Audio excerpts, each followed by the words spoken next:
शंकर जी के पास में आया तो पास में नंदी बैठे हुए।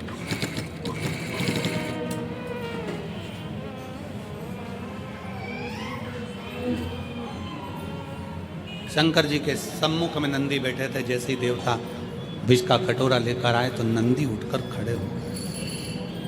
नंदी उठे, खड़े हुए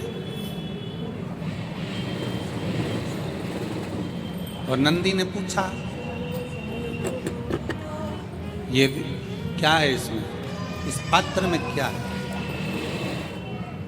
इस पात्र में है क्या? आप सबको मालूम होगा, आप सबके स्मरण में होगा कि शंकर भगवान को जब धतूरा चढ़ाया जाता है, धतूरा देखा है आप लोगों ने? जम के बोलो जरा, देखा है? कांटे कांटे होते हैं। शंकर भगवान को जब भी धतूरा चढ़ाया जाता है, शिव जी को जब भी धतूरा दिया जाता है, तो धतूरा चढ़ाते समय नंदीकेश्वर शिव का नाम लिया जाता है। बेलपत्री आप चढ़ा रहे हैं, आप जो भी जप करें, स्मरण करें, वो आपके ऊपर है। आप चावल चढ़ा रहे हैं, वो आपके ऊपर निर्भर है। फूल चढ़ा रहे हैं, वो आपके ऊपर निर्भर है। पर जब हम भगवान शंकर का अभिषेक कर रहे हैं, पूजन कर रहे हैं, शिव मंदिर में जा रहे हैं, आपको कहीं से धतूरा मिल गया, कोई कामना है आपकी, धतूरा भी कई बार कामनाओं से चढ़ाया जाता है। तो धतूरा जब हम चढ़ा रहे हैं, शंकर को समर्पित कर रहे हैं, तो नंदीकेश्वर भगवान का नाम लेकर, नंदीकेश्वर शिव का नाम लेकर चढ़ाए, मतलब नंदी की आज्ञा लेकर कि हम ये धतूरा शंकर भगवान को दे रहे हैं। और हमारा विश्वास कहता है कि नंदी, हमारी जो दुख है, हमारी जो समस्या है, हमारी जो तकलीफ है, जब मैं धतूरा बाबा को चढ़ाऊंगी, नंदी तेरे से आज्ञा लेकर चढ़ा रही हूँ, जिससे ये धतूरा मैं जब शंकर को चढ़ाऊंगी तो नंदी मेरे दुख को मिटाने के लिए तो भोले बाबा को अपनी पीठ पर बिठाकर मेरे दरवाजे तक लेकर आएगा, इसलिए तेरी साक्षी में चढ़ा रहा हूं। ये धतूरा मैं तेरी साक्षी में चढ़ा रही हूँ, ये धतूरा मैं तेरी साक्षी में दे रहा हूं।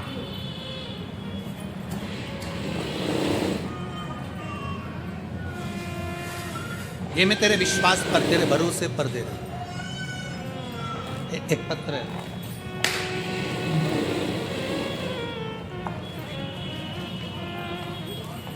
मैं रीतु त्रिवेदी,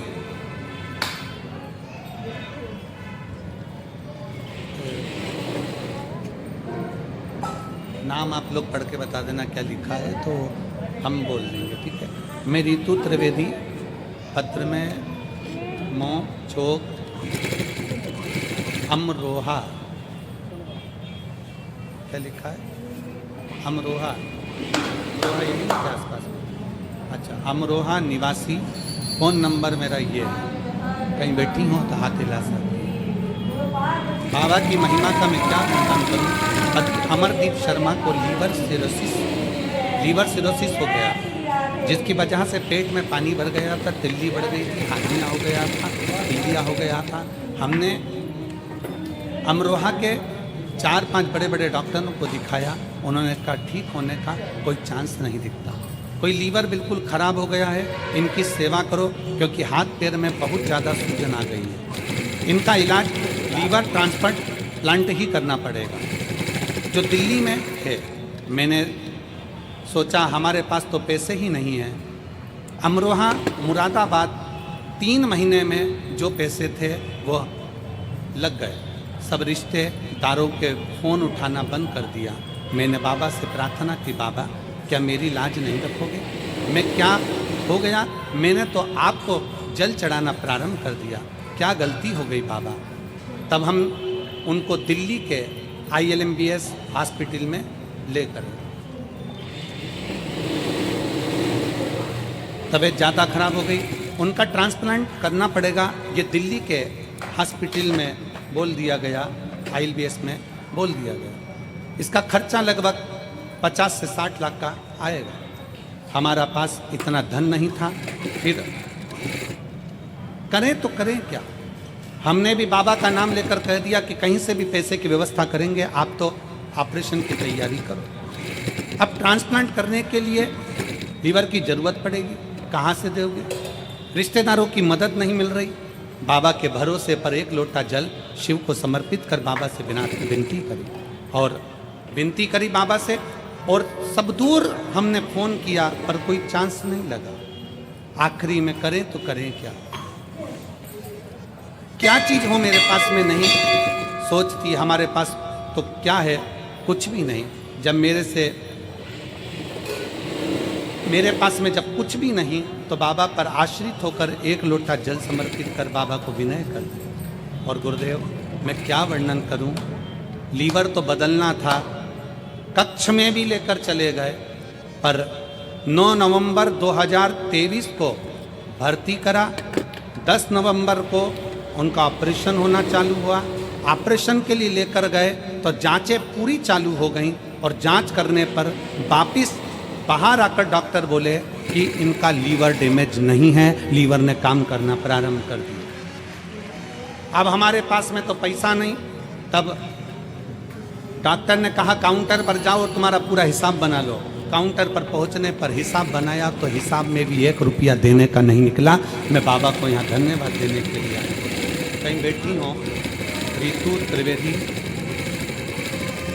अमरोहा निवासी, कहीं बैठी हो तो आ सकती हैं बेलपत्र लेने। शिव तत्व की प्राप्ति इसी को करें।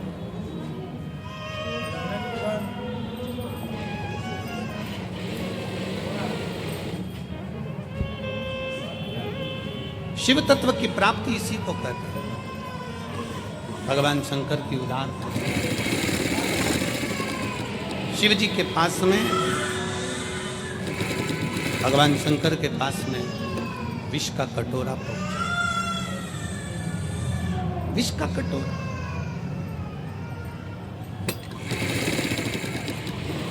और जब भोलेनाथ जी के पास में विष का कटोरा आया, शंकर भगवान के पास में जब विष का कटोरा पहुंचा तो सबसे पहले नंदी ने पूछा। सबसे पहले नंदी पूछा। नंदी ने विचार किया क्या है इसमें, कहा, देवताओं ने कहा इसमें विष भरा, विष, विष।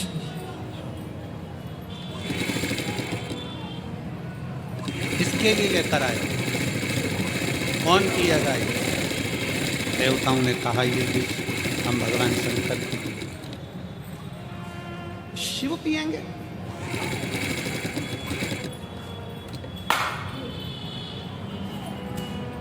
नंदी की आंख में से आंसू बहने लगे। जैसे ही आंख में से आंसू बहे वहीं पर भृंगी खड़ा था और भृंगी ने पूछा कि ये आज नंदी क्यों रो रहे हैं? तुम्हारी आंख में आंसू भरे हुए? नंदी किस लिए? नंदी कहते हैं आज भोले बाबा के लिए। दुनिया के लोग कोई बेलपत्र लाता है, कोई जल लाता है, कोई दूध लाता है, कोई सामग्री लाता है, पर आज मेरे भोले बाबा के लिए विष है।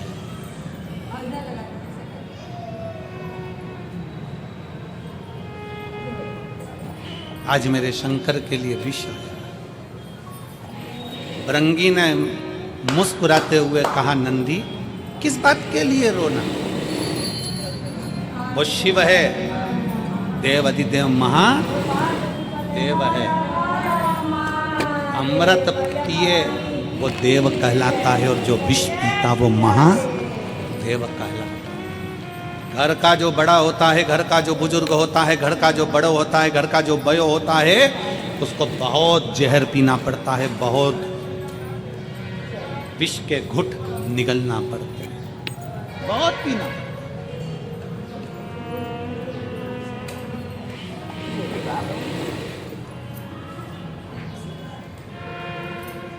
दुख झेलना पड़ता है। घर का बड़ा जो होता है ना, घर का जो बुजुर्ग होता है, मेरा सभी माताओं से निवेदन है, मेरे घर के बुजुर्गों से निवेदन है, मेरे सम्मुख में बैठे हुए माता पिताओं से निवेदन है कि एक बात अपने भीतर उतार लो।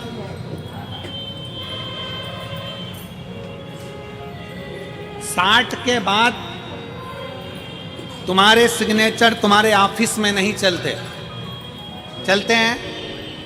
अरे जम के तो बोलो नहीं। 60 के बाद तुम्हारे सिग्नेचर तुम्हारे ऑफिस में नहीं चलते तो तुम अपने घर में क्यों चलाते हो?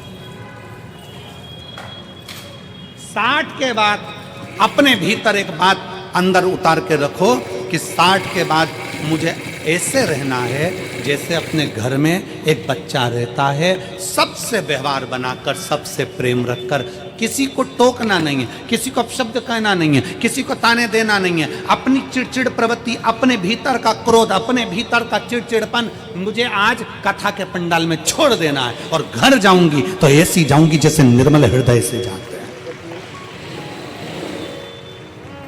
अपने क्रोध को घर पर छोड़ दो, अपने क्रोध को पंडाल में छोड़ दो, अपने भीतर की जो चिड़चिड़ प्रवृत्ति है, जो अहंकार है, जो क्रोध है, जो हमारे भीतर का क्रोध समाया हुआ, वो फेंक दो।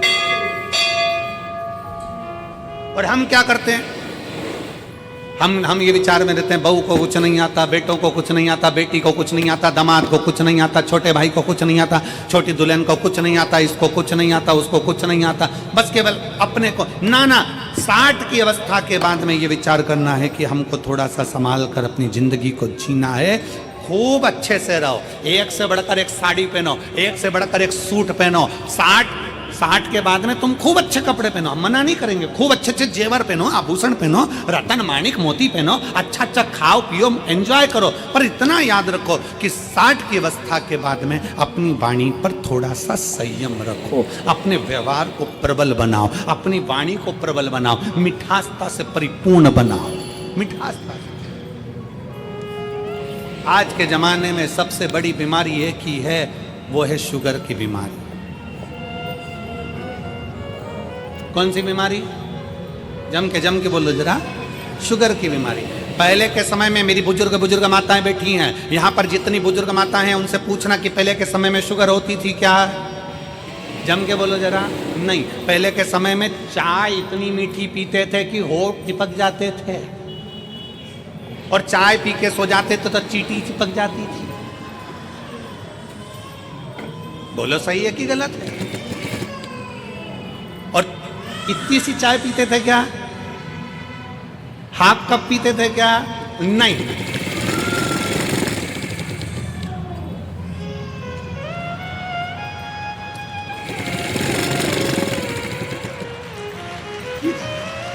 इतनी सी चाय से क्या होगा? तुम सोचो जरा, विचार करो कि इतनी सी चाय पीते थे। नहीं, दूध पिए इतना गिलास भर के, लोटा भर कर, मक्खन खाए ढेर सारा, खूब मीठा मीठा लड्डू पेड़ा, भोजन करे तो मीठा होना जरूरी है, उठे तो मीठा होना जरूरी है। चाय ढेर सारी लोटा भर के पीना, सुबह दोपहर शाम 3-4, और कहीं पे भी चले जाए फिर चाय आन दो, फिर मीठा आन दो। तो ये तो अपने चलता रहता। तो शुगर की बीमारी थी क्या? नहीं। क्यों नहीं थी? क्योंकि पहले शुगर की बीमारी इसलिए नहीं थी कि लोग मीठा खाते थे तो मीठा बोलते थे। आज के ज़माने में लोग मीठा खा तो रहे हैं पर बोल नहीं पा रहे, तो वो शुगर जो है ना वो ब्लड में चली जा रही है, इसके कारण ब्लड में शुगर की बीमारी हो रही है। इसका लेवल बराबर करना है तो मीठा खाओ और मीठा बोलो। मीठा बोलोगे तो शुगर का लेवल बराबर चलता रहेगा, ना हाई ना कम, ना लो ना हाई। शुगर के लेवल को बराबर रखना है तो मीठा खाओ, मना नहीं है, पर जीवान से मीठा निकालते रहो। इतना मीठा निकालो, फिर वही वाली बात आ गई, प्रेम से वो सब मिल ये नहीं सुनिया पहाड़ों। श्री शिवाय नमः। हर हर महादेव। पूज्य गुरु जी ने बहुत सरल और बहुत आसान उपाय बताए हैं। यह उपाय आप अवश्य करें और अपने जीवन को सफल बनाएं। श्री शिवाय नमस्ते। हर हर महादेव।